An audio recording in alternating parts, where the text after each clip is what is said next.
Muy buenas noches, bienvenidos a una emisión más de su programa A Contracorriente en Rompeviento TV.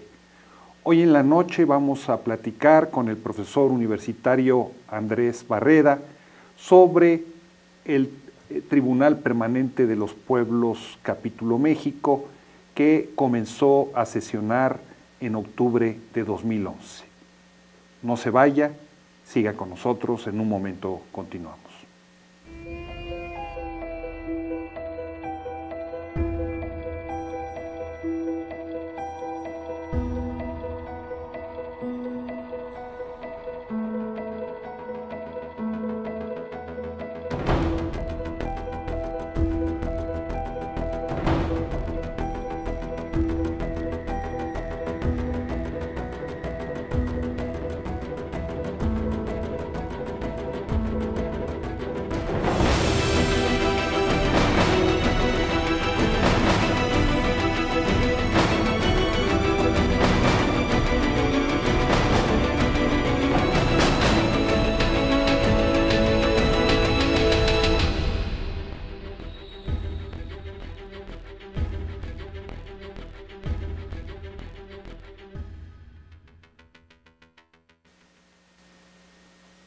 Qué bueno que siguen con nosotros, estamos en A Contracorriente por Rompeviento TV, conversando esta noche con el profesor Andrés Barreda.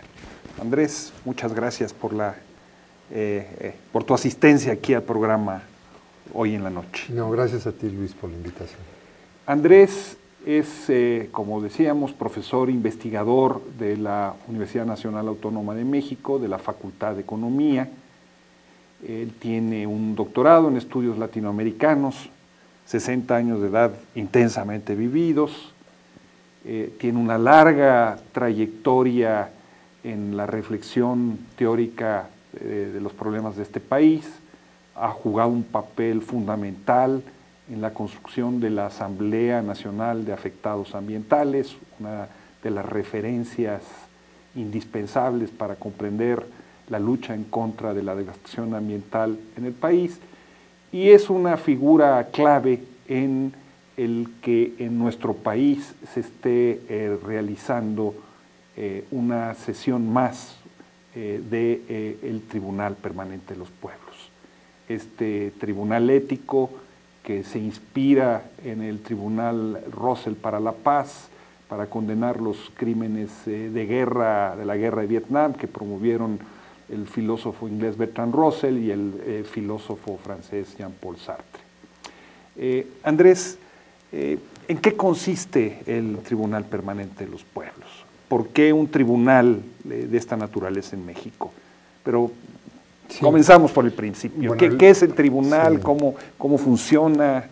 Bueno, la idea de Sartre y de Russell en un inicio es, dado que los crímenes que se están cometiendo en Vietnam son crímenes que comete el Estado norteamericano. ¿En qué año estamos hablando, más o menos? 65.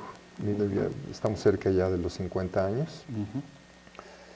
Esto plantea un problema de derecho, un problema jurídico muy complejo, porque siempre vamos a ir el tercero en cada conflicto de intereses, siempre es el Estado, digamos, es el que juzga los crímenes que se cometen en la sociedad. Desde que nace el derecho, desde que nace el Estado. Esto fue así y funcionó, vamos a decir, los estados funcionaron en impunidad total hasta que ocurre la Segunda Guerra Mundial y se abre una ventana muy extraña cuando, después del Holocausto, ante la gravedad y la complejidad, vamos a decir, de complicidades con los nazis, que estuvieron apoyando, es decir, el apoyo norteamericano a los nazis fue brutal.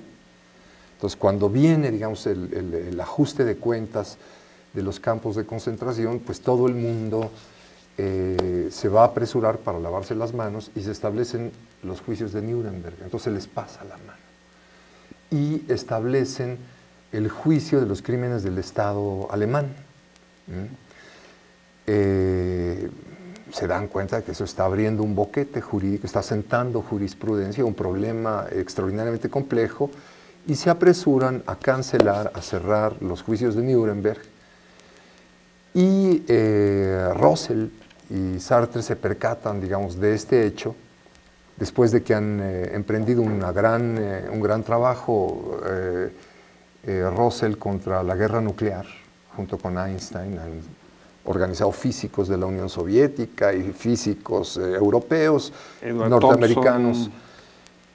Y ha tenido mucho éxito, se difunde mucho, digamos, en la opinión pública la idea de que hay que detener la guerra, pasa la crisis de Cuba, y dicen, bueno, ahora es tiempo de pasar a detener la guerra de Vietnam, hay que retomar la jurisprudencia de Nuremberg, y dicen, bueno, tenemos que juzgar los crímenes del Estado norteamericano, pero como no puede ser en una instancia vinculante, lo que podemos hacer es hacer un juicio ético, de manera que...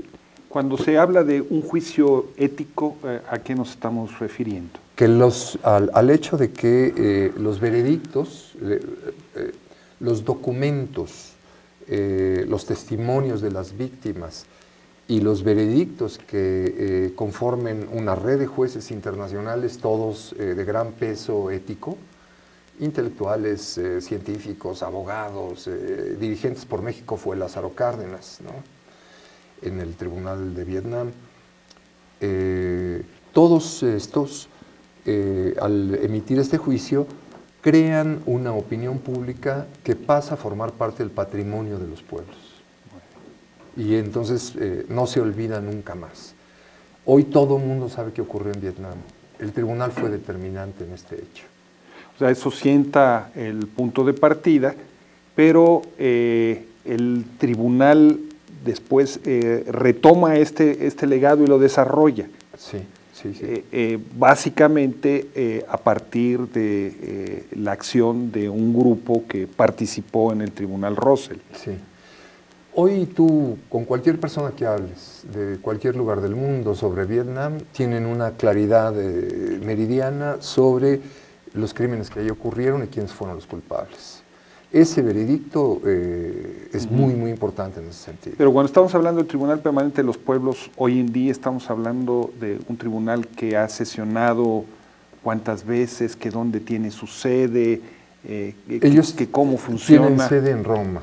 Ajá. Porque después del Tribunal de Vietnam viene el juicio de todos los crímenes de las dictaduras latinoamericanas, donde participa Cortázar, Hellman, García Márquez, Monseñor Méndez Arceo. Ahí pasa... González Casanova. Sí, don Pablo González Casanova.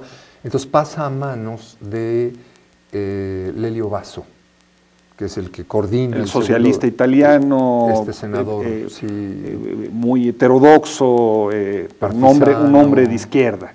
Partisano, jurista.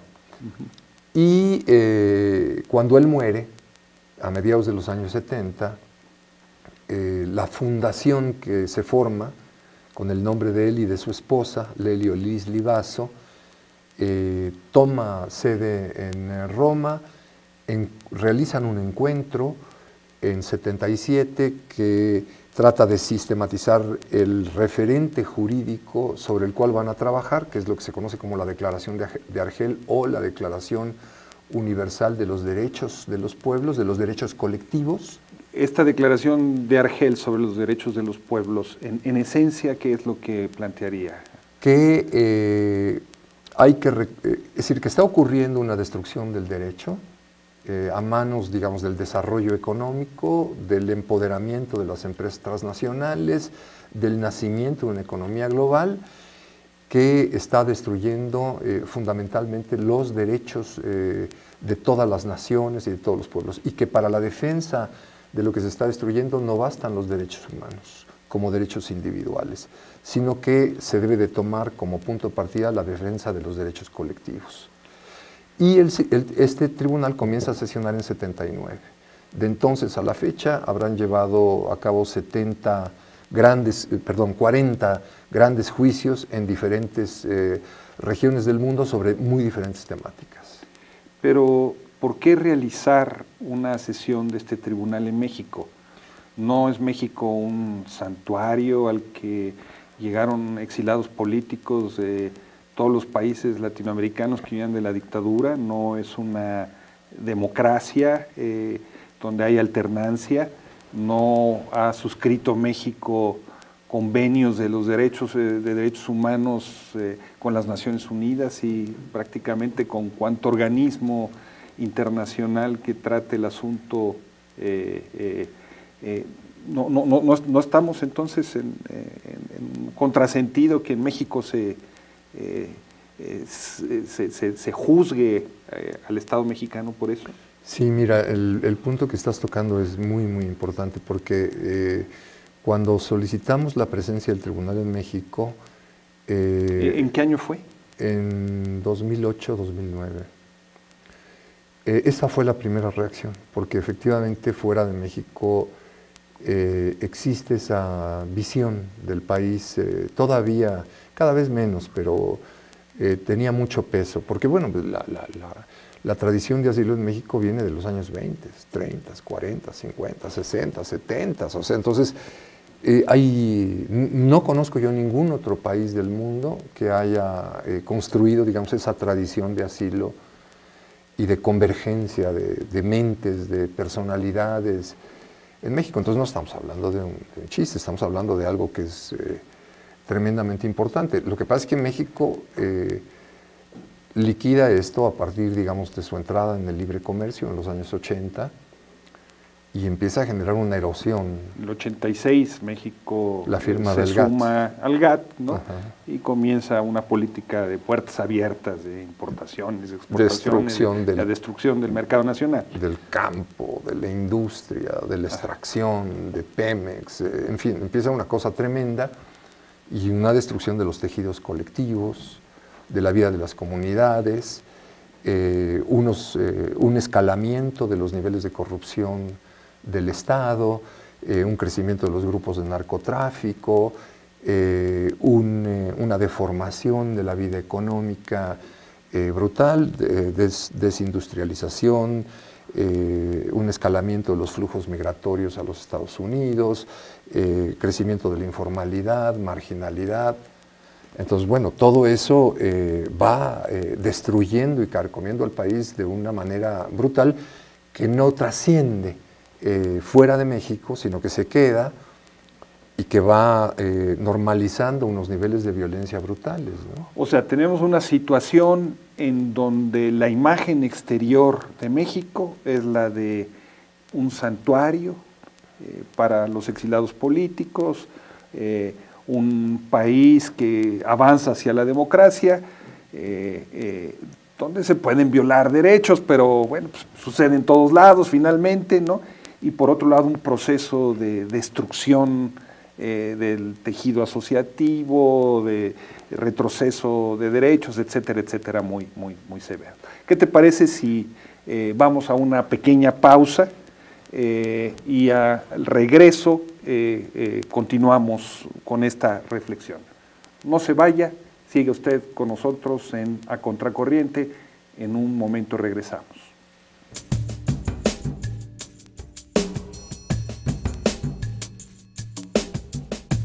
Un día mi papá me dijo una cosa: mira, hijo, a veces la inteligencia es pendeja. Me dijo: sí, hijo, ¿sabes cuándo es? Cuando te quieres pasar de listo.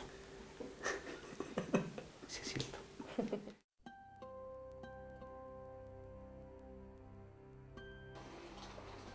Don Pablo González Casanova es un sabio para nosotros. Es el único intelectual de peso al que yo he visto que los compañeros zapatistas, indígenas, le hablan de tú y le hablan con confianza. Yo llevo más de 20 y tantos años viviendo con ellos y sé lo difícil que es ganarse esa confianza.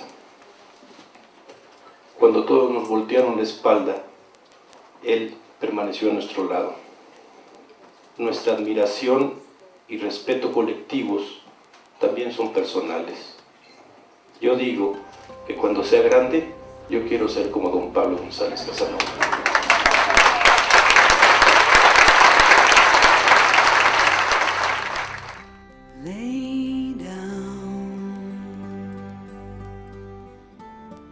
her sweet and weary hair.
Qué bueno que sigue con nosotros. Estamos A Contracorriente conversando esta noche con el profesor Andrés Barreda sobre cómo la justicia mexicana ha sido destruida en nombre del derecho y en nombre del libre comercio. Andrés, antes de irnos al corte, platicábamos sobre qué es el Tribunal Permanente de los Pueblos, cómo se había venido procesando como una iniciativa de corte moral para sancionar éticamente las violaciones a los derechos de los pueblos. Y tú nos explicabas cómo un equipo, un grupo comenzó a gestionar que este tribunal se hiciera en México. Cuando hablas de ese nosotros, ¿a quién te refieres? Y ¿cuáles fueron las causas que los llevan a ustedes a promover esta iniciativa? Bueno, pues fue básicamente una red muy amplia de organizaciones sociales, pues evidentemente los sindicatos que en ese momento estaban siendo ya muy severamente asediados, el Sindicato Mexicano de Electricistas, el FAT, los telefonistas, organizaciones campesinas como la UNORCA, grupos indígenas, la Asamblea Nacional de Afectados Ambientales, grupos de derechos humanos, ONGs, una red muy grande, digamos, que firma desde la primera solicitud, porque se hicieron 3, ¿no? Que eran, en un inicio eran alrededor de 50 organizaciones y unos 50 intelectuales, pues que va creciendo conforme empieza, digamos, este diálogo con la oficina de Roma, de, oigan, pero sí, pero no, pero por aquí, por allá, y pues va creciendo. Ya en el momento en que inicia el tribunal ya éramos 300 organizaciones, 200 y fracción, que participamos en la instalación del tribunal y que estuvimos discutiendo mucho hacia 2009 directamente con la Secretaría General en un taller que se hizo en Secretaría México, General del tribunal en Roma. En Roma. ¿No? Cómo organizar el tribunal, ¿no? Entonces decidimos seguir los formatos que se adoptaron en Colombia, en el capítulo Colombia, que es hacer varias audiencias temáticas para llegar a una audiencia final, audiencias temáticas previas que van ocurriendo a lo largo de 3 años, y todas las organizaciones nos dividimos de acuerdo, digamos, a nuestros propios habilidades o temas en diferentes cuerpos temáticos, porque decidimos, digamos, que los temas que entraban en el tribunal fueran temas vivos, no problemas existentes, sino problemas en donde hay organizaciones reales que se están moviendo y que están respondiendo a las agresiones que están ocurriendo en nuestro país. Pero además de organizaciones hay también personalidades que promueven este capítulo mexicano, sí.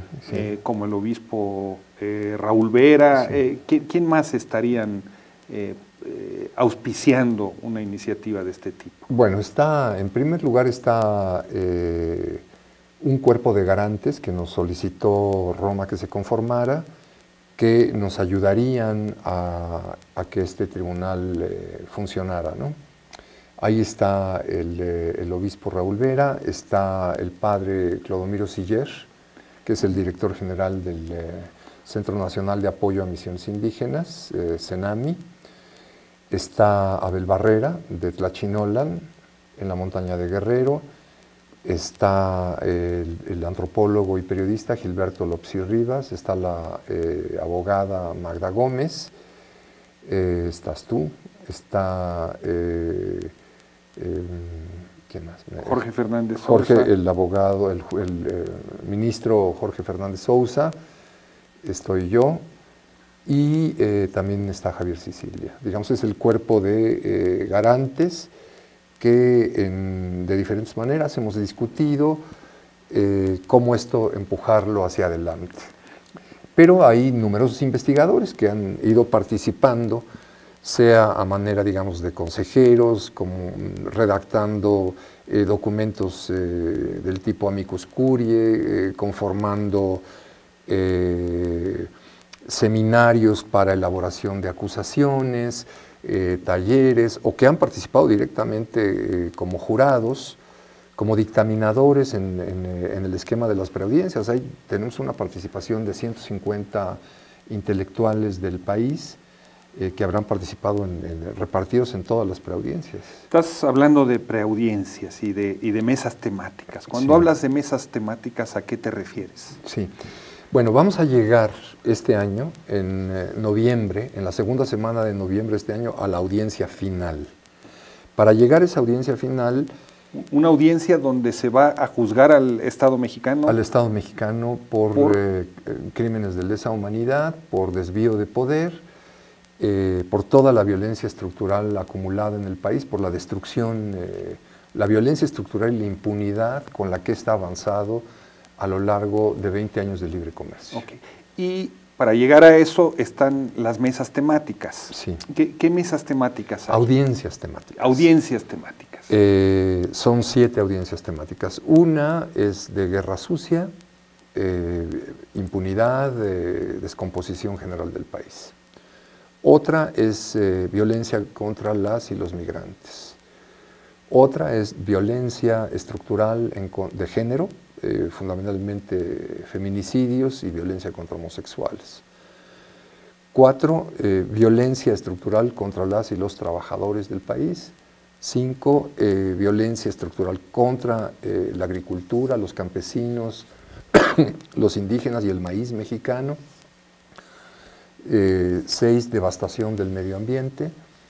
Y 7, violencia estructural en el manejo de los medios del país. Pero además de esto, en medio del camino se han conformado la necesidad, digamos, de formar audiencias transversales, referidas a represión de movimientos sociales, referidas a la situación de los jóvenes, y ahora los maestros están hablando de la necesidad de hacer una audiencia transversal de educación. Cuando estamos hablando de una audiencia, estamos hablando de una reunión en donde hay una acusación, se presentan casos y pruebas, hay jueces que van a emitir un veredicto, sí, previo, final. ¿Cómo está estructurado? Exactamente, así como lo narraste, con la peculiaridad, digamos, de que en la audiencia temática todos los jurados son en su mayor parte internacionales,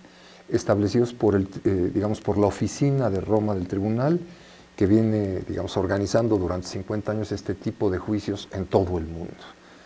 Entonces, tienen, digamos, las audiencias temáticas, los fallos de las audiencias temáticas son los que van a nutrir la audiencia final. Entonces, eso tiene, digamos, que estar supervisado de manera muy estricta por la oficina de Roma. O sea, tenemos una ruta que comenzó con la instalación del tribunal en octubre de 2011, sí, ¿no? Formalmente, después de las peticiones, que ha venido celebrando... hasta ahora 3 audiencias temáticas. 3 audiencias. Faltan 4 O sea, 3 audiencias temáticas, 2 audiencias transversales ya ocurrieron. ¿Qué audiencias temáticas se han realizado? Medio ambiente, trabajo y agricultura y maíz. Y 2 audiencias transtemáticas, una en Ciudad Juárez, en donde participamos todas, evidenciando la violencia brutal que atraviesa el país, y una transtemática que acaba de ocurrir hace 2 meses, que es represión de movimientos sociales. Entonces, han ocurrido 5. ¿no? ¿Y están pendientes por realizarse? Falta la de guerra sucia, falta la de migración, falta la de medios y la de mujeres. Y las 2 transtemáticas que se acaban de proponer, que es de jóvenes y de educación. Y una audiencia final que ocurre en la segunda semana de noviembre, que reúne todo. ¿De noviembre de qué año? De este año, de 2014. Y eso es el cierre de este proceso. Sí. Tú hablabas de que los jueces son jueces de las audiencias temáticas definidos por Roma internacionalmente. Sí. ¿Y quiénes han participado? Bueno, ¿quiénes son los jueces? Para llegar a, los jueces internacionales que han venido son madres de la Plaza de Mayo, víctimas de tortura que se dedican a la investigación del genocidio, investigadores internacionales, la hija de Frantz Fanon, que es una activista muy importante en la Franja de Gaza. Frantz Fanon, el psicoanalista que jugó un papel clave en las luchas de liberación nacional de la África, en África, de reflexión de la negritud. Pues su hija, Mireille Fanon, vive en París y es una activista importantísima de la Franja de Gaza. Vino a las sesiones que se celebraron en Ciudad Juárez, por Madres de la Plaza Mayo vino Nora Cortiña, por un investigador muy importante de la acción de las transnacionales en la ONU, Alejandro Teitelbaum. Es decir, está hablando jueces que llegaron a Juárez. De ellos habrán llegado unos 35, ¿no? Especialistas en medio ambiente, ha venido Vandana Shiva, activistas de toda América Latina, Esperanza Martínez de Ecuador, en fin, de diferentes lugares, Tony Clark de Canadá, Larry Lohmann de Inglaterra, y a la de maíz pues también llegaron jurados muy importantes, a la de represión social también estuvo se me va el nombre, el ministro de Suprema Corte de Francia. O sea, estamos hablando de un conjunto de personalidades, de derechos de los pueblos y derechos humanos centrales. Sí. Vamos en este momento a una pequeña pausa y regresamos en unos instantes para seguir esta conversación con Andrés Barrera sobre el Tribunal Permanente de los Pueblos en México. No se vayan.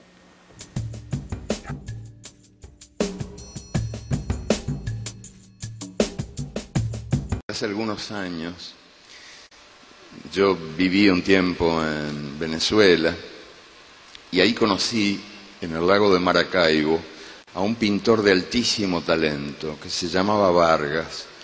Era carpintero, analfabeto o casi analfabeto, mal sabía escribir su nombre con la S al revés, y era un artista prodigioso.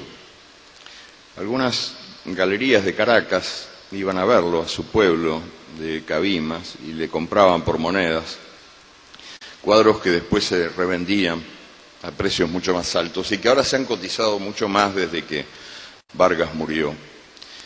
Esos cuadros eran cuadros de colores que humillaban al arco iris. Las flores, las plantas, los pájaros eran muchísimo más grandes que la gente. Por lo tanto, el público, sobre todo el público extranjero, celebraba la obra de Vargas como un canto a la vida tropical, como un himno a la naturaleza americana. Y la verdad de la milanesa era que Vargas había nacido, había crecido, había vivido y pintaba en el pueblo donde murió, que era el pueblo que más petróleo ha dado a la civilización occidental y que el petróleo aniquiló. Allí no había ni una sola plantita verde, era todo gris o negro. Hasta las aguas del lago eran turbias y los peces habían muerto hacía mucho. El arco iris, cuando salía en blanco y negro, blanco y preto. Y los urubús volaban de costas y los buitres volaban de espaldas. Y entonces, en ese lugar fétido, espantoso, este hombre creó esa pintura prodigiosamente bella, colorida, loca. Y yo siempre decía, discutiendo con mis amigos en Venezuela, que Vargas era un pintor realista, porque uno no solo es realista cuando pinta la realidad que conoce y padece, sino que también es realista cuando pinta la realidad que necesita, porque en la barriga de este mundo hay otro mundo posible.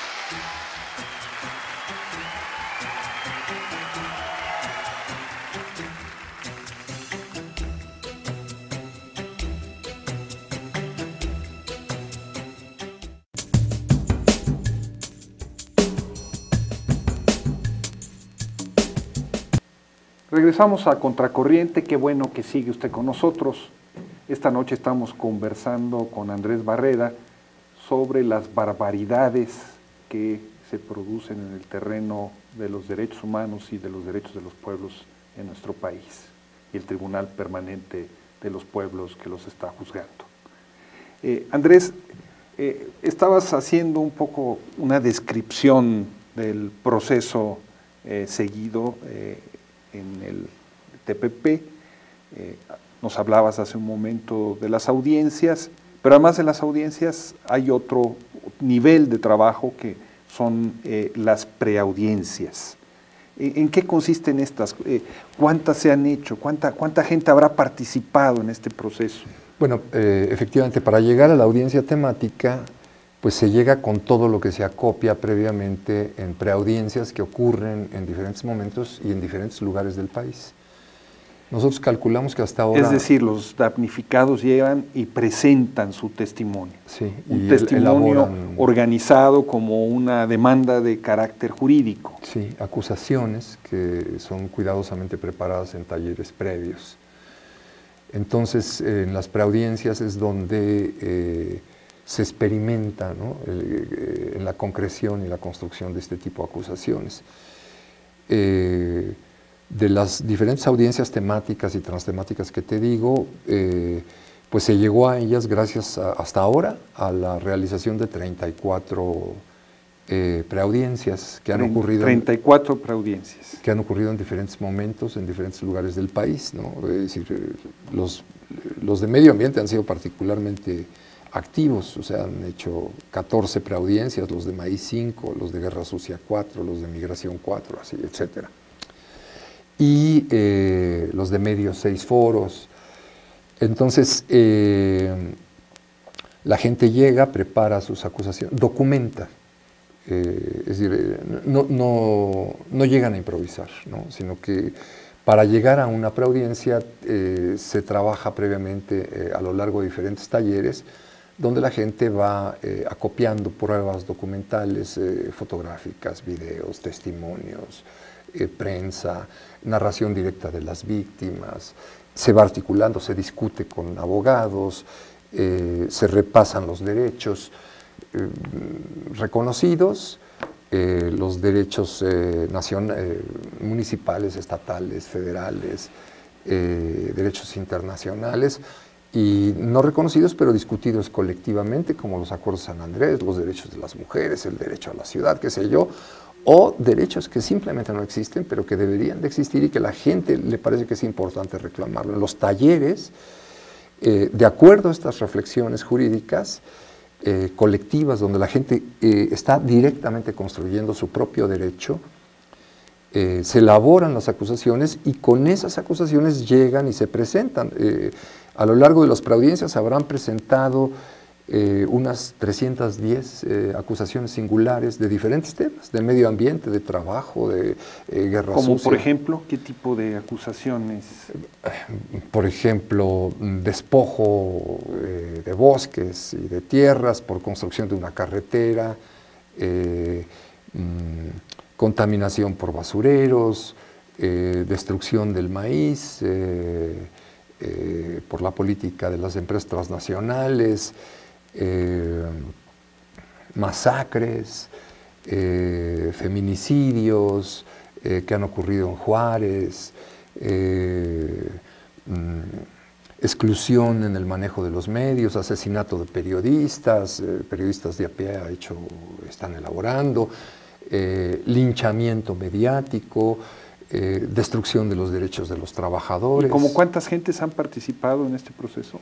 En los talleres, en las preaudiencias, alrededor de unas 20,000 personas. 20,000 personas en todo el país, en diferentes presentando estados, elaborando y casos. presentando casos, sí. Y podemos... que se han formalizado en unas 310 acusaciones singulares que luego también se van procesando y se van trabajando y a veces en algunos casos se le van elaborando ya incluso acusaciones colectivas, ¿no? Por ejemplo, 10 casos de gentes afectados por construcción de carreteras. Entonces, elaboran una acusación general por política de vialidad y construcción de carreteras y un manejo brutal del sistema de carreteras. O agraviados por despojos en las ciudades, una acusación general sobre urbanización salvaje. O qué sé yo. Entonces, en algunos casos se van integrando acusaciones colectivas por temas, ¿no? Podemos hablar de que esa visión de conjunto es como una especie del museo del terror del México S.A.D.C.B. Así lo nombraron los jueces que estuvieron ahora deliberando en la audiencia de represión de movimientos sociales. Llamaron literalmente esto el Museo del Horror. Eran puros jueces internacionales que estaban realmente conmovidos por todos los testimonios de represión social que han ocurrido en el país y hablaron exactamente la palabra que dijiste ahorita, el Museo del Horror, ¿no? O sea, tenemos ahí una galería, un conjunto de cuadros, de imágenes sobre la terrible situación de los derechos humanos que se vive en México. Sí, y que vamos a decir, este rompecabezas armado con esta violencia tan espeluznante en todos los ámbitos no se había integrado, que estaba disperso en numerosas quejas, en numerosas denuncias. Vamos, todos los días periódicos como La Jornada o como Proceso lo integran, pero vamos a decir queda disperso en el día a día, ¿no? Es decir, nadie ha integrado todo lo que ha testimoniado Proceso a lo largo de 40 años, ¿no? No, eso no se ha integrado, o todo lo que La Jornada habrá recogido en los últimos 20 años, y más cosas que no quedan ahí registradas, ¿no? Entonces, bueno, la gente aquí está sentándose a armar ese rompecabezas y a integrar para la memoria de los mexicanos y para el conocimiento del mundo lo que las élites mexicanas que firmaron el Tratado de Libre Comercio, lo que la clase política mexicana, esta suerte brutal, horrorosa, que han ido puntualmente construyendo al entregar este país a manos de los Estados Unidos. ¿Y hay alguna relación entre este Museo del Terror y la imagen que los distintos gobiernos mexicanos han vendido en el exterior? No, es que es exactamente lo contrario. Es decir, ellos hablan de que el país está en una transición a la democracia, que sí tiene sus imperfecciones, pero que el país está en auge, que las clases medias están creciendo, que el indicador, dice la revista Expansión, es, digamos, la forma en que la gente acude a comprar en los Walmarts, que hay un mejoramiento del nivel de vida, que los indicadores de la economía mexicana son magníficos, que hay una reforma política, hay una serie de nuevas instancias que vigilan los derechos, la Comisión Nacional de Derechos Humanos, los órganos constitucionales autónomos, el IFAI, es decir, una serie de instancias de derechos humanos de acceso a la información, el Instituto Federal electoral que regulan las elecciones, es decir, hay un proceso de construcción de la democracia, es decir, todo está en curso. Eso es lo que ellos venden. Eso es lo que nos presentan. Y en realidad aumenta la masa general de pobres, la marginalidad, es el flujo migratorio más grande del planeta, ¿no? Se fueron 20 millones. Más que la India o que China. Nadie se acerca al flujo migratorio. Eso es una violencia brutal, porque sobre el flujo mexicano vienen los 15 millones de centroamericanos. Entonces, las masacres sobre migrantes, estamos en el ojo del huracán de violencia contra los migrantes en el planeta. Y a eso se le suma toda la guerra sucia y los 130,000 muertos que dejó Felipe Calderón. Nadie ha sumado lo previo y lo que está ocurriendo ahorita. Estamos en el país con el salario más bajo del mundo y la destrucción de derechos, granjas con trabajo esclavo que aparecen por todos lados. Estamos en el país de más violencia contra las mujeres en el planeta. Los homosexuales se quejan de que los niveles de asesinato de odio contra homosexuales alcanzan los niveles de feminicidio. Estamos en el centro de destrucción, de domesticación de plantas. México, Mesoamérica, es el centro de la domesticación más potente del mundo y aquí es el centro experimental de introducción del maíz y de destrucción de la agricultura. Los niveles de devastación ambiental en México alcanzan los de China. Y pues, ¿cómo vas a ejercer toda esa violencia sin un control mediático tan brutal como el que existe en el país? Entonces estamos en medio de una violencia estructural profunda que no tiene absolutamente nada que ver con ese México de Disneylandia que venden los sucesivos gobiernos que van controlando este país. O sea, esas audiencias han perfilado un paisaje absolutamente dantesco sobre la situación que se vive en México. Exactamente. Vamos a una pequeña pausa y a continuación regresamos para las reflexiones finales sobre este lienzo del terror del que nos está hablando Andrés Barreda el día de hoy.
Curiosamente, la enorme literatura antropológica que hubo sobre Chiapas no sirvió para los diálogos de San Andrés, ¿no? Porque se enfocan en la costumbre, bueno, su idea de costumbre, los ritos, los viejitos, la fiesta, los cargos, etcétera, ¿no?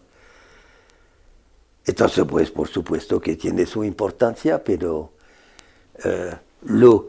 lo principal no lo vieron, ¿no? No vieron cómo Chiapas de repente cambió en los años 70 con el descubrimiento del petróleo. No vieron la ganaderización de Chiapas, no vieron la militarización de Chiapas. Al enfocarse sobre la costumbre, los viejitos, los cargos, las fiestas, es como si para entender Estados Unidos tuvieron que mirar, analizar el Halloween, ¿no? Pues sí, es una cosita, pues, ¿no?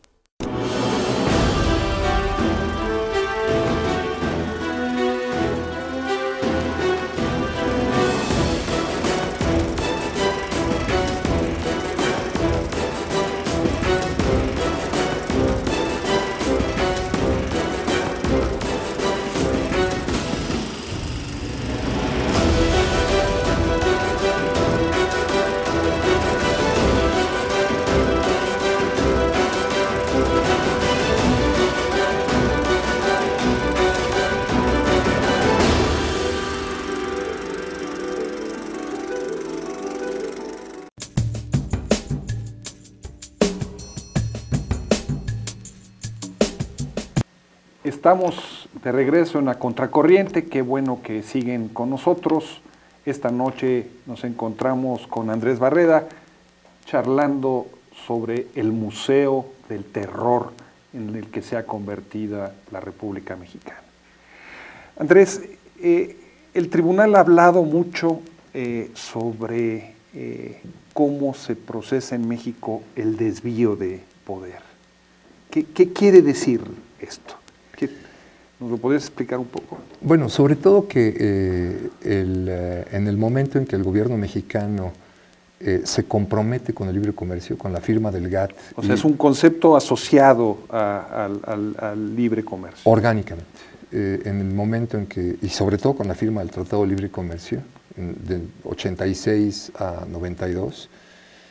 El tratado comienza a funcionar en el 94, ¿no? En enero del 94. Vamos a decir, bajo la idea del consenso de Washington, en donde además son los economistas mexicanos los que participaron más activamente en su redacción, el grupo de Pedro Aspe y de Serra Puche, ¿no? El Estado mexicano se obliga a sí mismo a desviar, digamos, todo lo que es la fuerza estructural del Estado, es decir, todo el dinero, ¿no? El poder económico que un Estado tiene recaudando impuestos, recogiendo, digamos, todo lo que son las ganancias de sus diferentes negocios, de sus empresas, todo el poder político, toda la fuerza, digamos, de las instituciones, del Ejecutivo, del Legislativo, del Judicial. Pero el Estado tiene más poderes, tiene un poder de género, tiene un poder ambiental específico, tiene un poder, digamos, de acuerdo a todas las políticas que va aplicando. Todo ese poder lo pone al servicio de empresas privadas. No en la idea, digamos, de que eso va a generar empleo o de que eso va a generar beneficios y que va, digamos, a beneficiar lo mismo a las empresas, que va, digamos, a atender las necesidades sociales, sino que no, que renuncia a atender el interés social y solo y única y exclusivamente atiende el interés privado, a sabiendas, digamos, de lo que esto implica, porque implica una destrucción estructural y permanente del interés colectivo. Entonces, el interés colectivo que se ve agraviado, pues va necesariamente a protestar, va a moverse, va a acudir a las leyes, va a movilizarse. Entonces, bueno, el Estado no solo pone todo a favor del interés privado, sino que luego, para contener el movimiento que esto va a implicar, se aboca a una ingeniería constitucional y a una ingeniería institucional que impida el acceso del pueblo a la justicia. O sea, el derecho contra la justicia. Exactamente.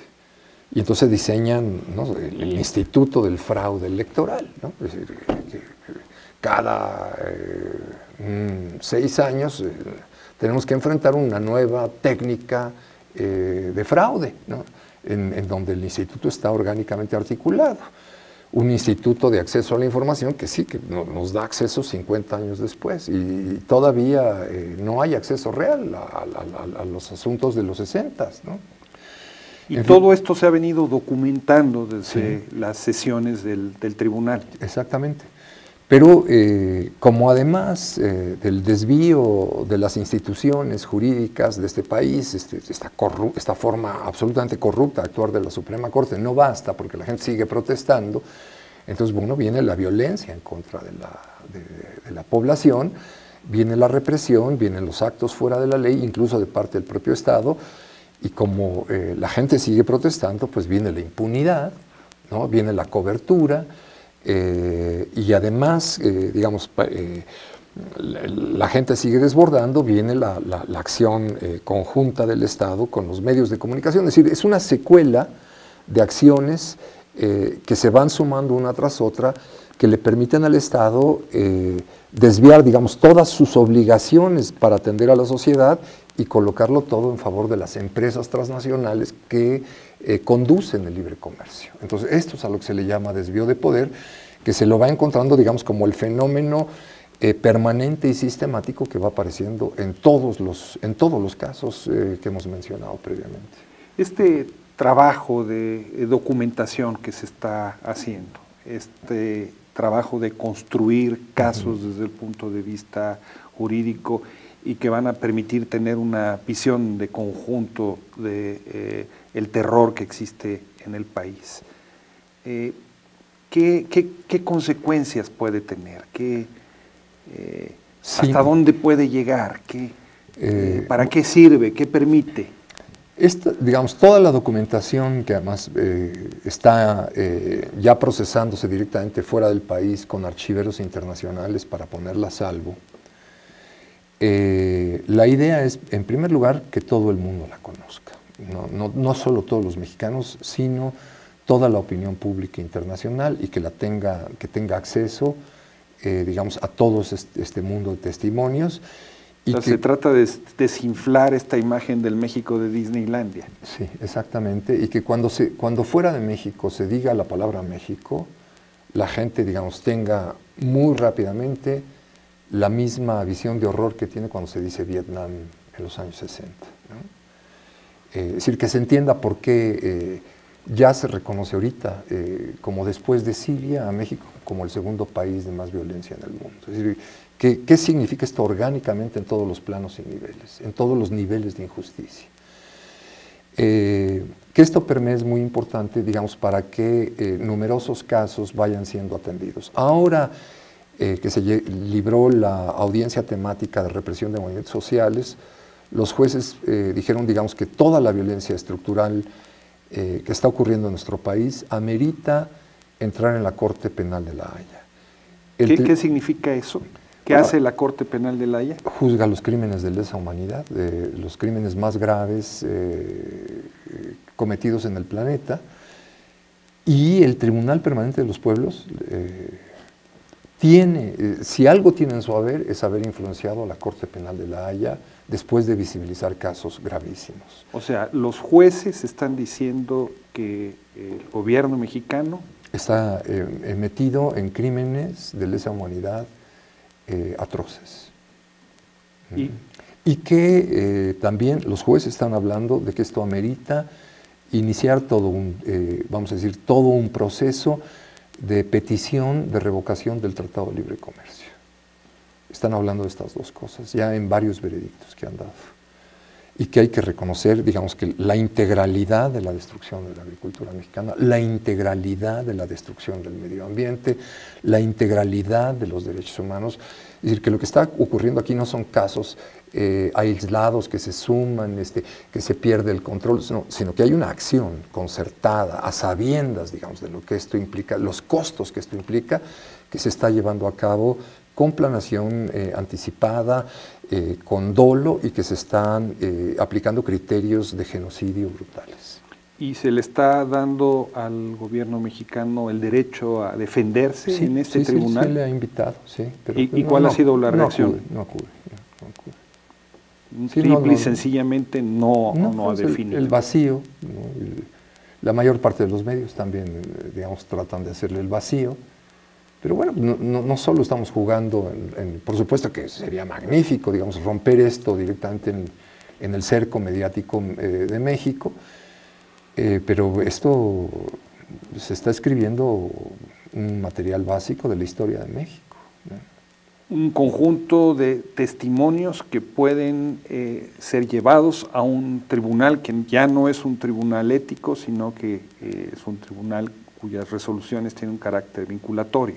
Sí, por un lado, y por otro lado, bueno, pues es decir, también aspiramos a un triunfo cultural, es decir, a que todos los que pensemos México lo podamos hablar y pensar y formular mejor, que todo el cuerpo de investigadores, bueno, asuman realmente la gravedad del problema, digamos, dejen esos cuerpos tan grandes que el neoliberalismo construyó de intelectuales en universidades, abandonen la frivolidad y enfrenten la gravedad del problema de la destrucción de este país, ¿no? O sea, tú te refieres, cuando hablas de un triunfo cultural, te refieres específicamente a que se construya una visión de consenso sobre el nivel de destrucción del medio ambiente, de los derechos, de la destrucción, del abuso sobre los trabajadores, del abuso sobre los campesinos, sobre los pueblos indios, sobre las mujeres, sobre los homosexuales, todo, ¿no? Sobre los medios, es decir, que es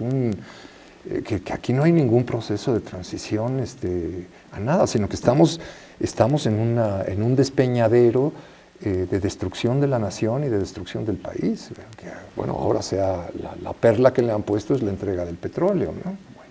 ¿Y qué sería el siguiente paso a dar, Andrés? Bueno, ahora todavía este año tenemos que llevar a cabo preaudiencias, ¿no? Que nos faltan, es muy intenso. Hay grupos que están hablando de hacer juicios populares en donde invitan al tribunal a volver a incluir lo que se ha documentado. Y pues lo más importante es llegar, digamos, a noviembre de 2014, que es el clímax de todo el asunto, ya las miles de personas que han participado en el país, y es muy importante, digamos, hay que todo mundo contribuya en estos sistemas de redes a visibilizar por todos los medios posibles pues la gravedad de lo que se documenta. Entonces, este es el año clave, este es el año en que, digamos, todo este trabajo acumulado durante 3 años previos tiene, digamos, que rendir frutos. Ya concluido, empieza entonces en el 2015, 2016, el trabajo de visibilización afuera, ¿no? Es decir, que todos los grupos que participaron y se abocaron empiecen, digamos, a difundir los resultados en América Latina, en Europa, en Estados Unidos, en Asia, en todos los foros internacionales. Es decir, que ya, y me imagino a discutir con Roma la manera de ver y de presionar para que esto se vaya convirtiendo en un sistema de acciones jurídicas dentro de tribunales vinculantes. En Roma ha habido sensibilidad sobre lo que está sucediendo en México. Sorpresa. Sí. Yo los veo realmente sorprendidos y conmocionados. Nos han dicho públicamente, ahora en las sesiones de noviembre de 2013, que la reflexión de México sobre el desvío del poder es un aporte dentro de los 50 años de reflexión sobre... porque su tema siempre ha sido el problema de la destrucción del derecho en manos de la economía, y que la construcción, digamos, de esta reflexión jurídica precisa sobre el desvío de poder es el aporte del Tribunal Mexicano en ese sentido, y en el otro diciendo, digamos, que hay una sorpresa por los niveles de violencia. Es decir, México se está convirtiendo en un paradigma de destrucción de derechos económicos, sociales y políticos, en un caso emblemático de desvío de poder que el Tribunal Permanente de los Pueblos está documentando. Muchísimas gracias, Andrés, por tu conversación y tus reflexiones el día de hoy. Seguiremos con estas reflexiones y este diagnóstico más adelante. Tenemos esta situación de horror ante nosotros y queremos entonces agradecerles su presencia el día de hoy aquí en La Contracorriente. No se vaya, continuamos con televisión por internet y a continuación viene lo que el rompeviento se llevó con el gran especialista Jesús Taylor. Nos vemos la próxima semana.